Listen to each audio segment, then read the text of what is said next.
हम सभी को पता है कि धोखा देना गलत है। किसी को कष्ट पहुंचाना, पीड़ा पहुंचाना, झूठ बोलना, ये सब गलत काम है।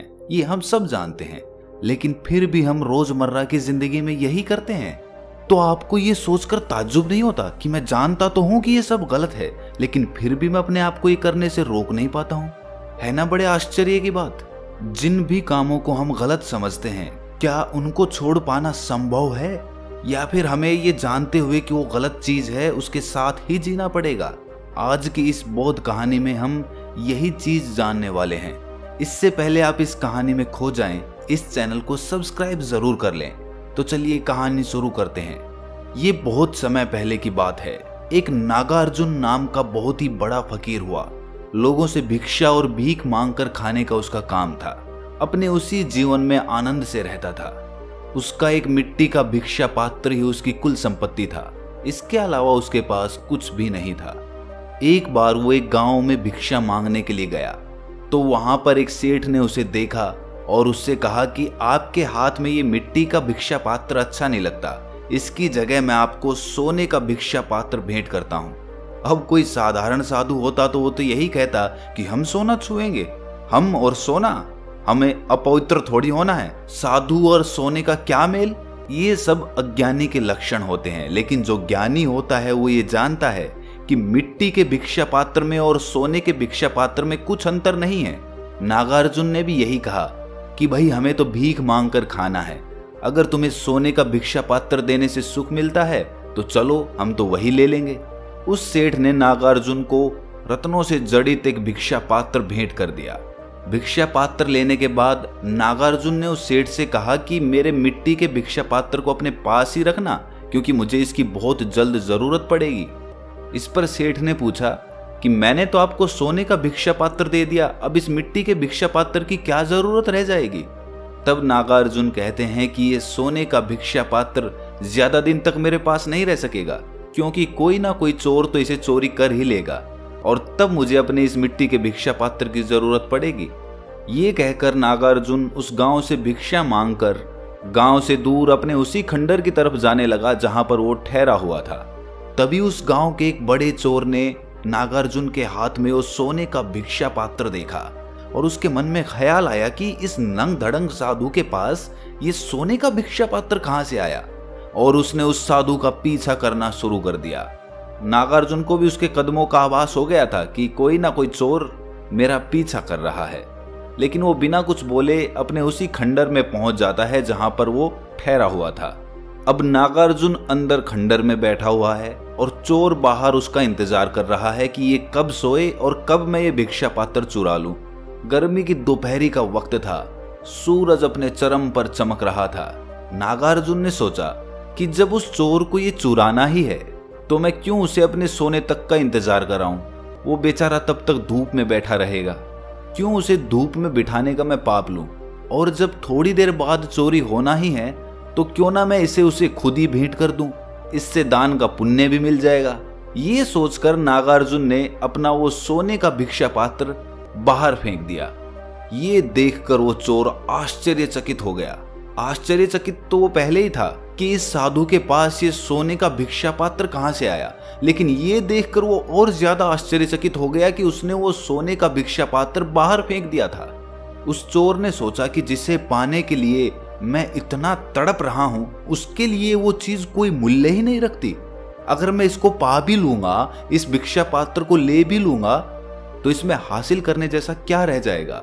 कुछ देर इसी तरह सोच विचार करने के बाद उस चोर ने उस फकीर को आवाज लगाकर पूछा कि हे मुनिवर, क्या मैं 2 क्षण आपसे मिलने के लिए अंदर आ सकता हूं?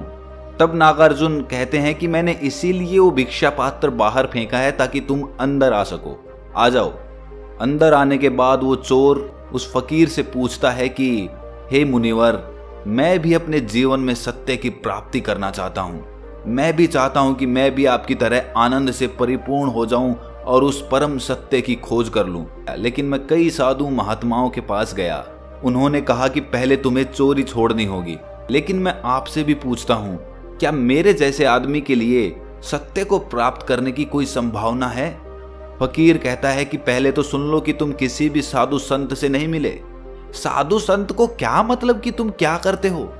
तुम चोरी करो या किसी की डकैती करो, चोरी का और साधु का क्या प्रयोजन? मैं तुम्हें नहीं कहूंगा चोरी छोड़ने के लिए।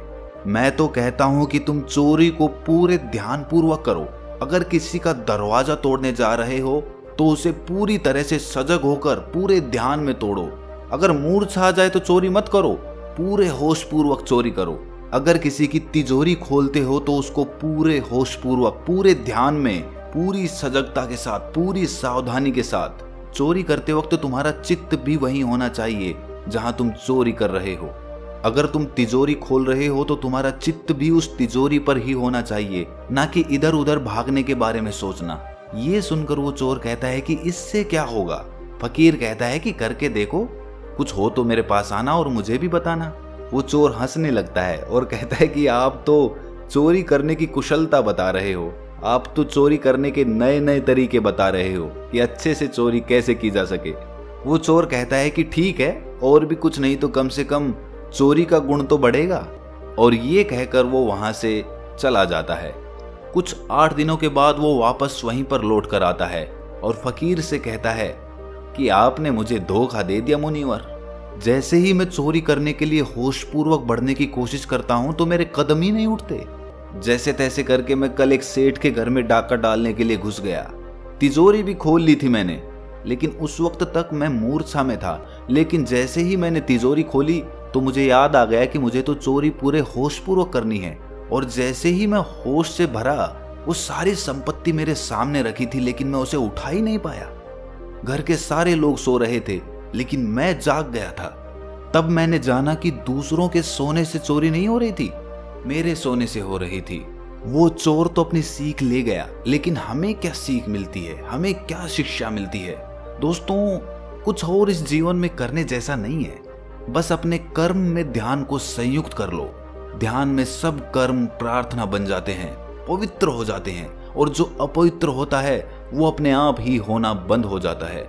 इससे कोई प्रयोजन नहीं है कि आप क्या काम करते हो। आप दर्जी का काम करते हो, कपड़े सीने का काम करते हो, कसाई का काम करते हो, उससे कोई प्रयोजन नहीं है। बस उसे होश पूर्वक करना शुरू करो।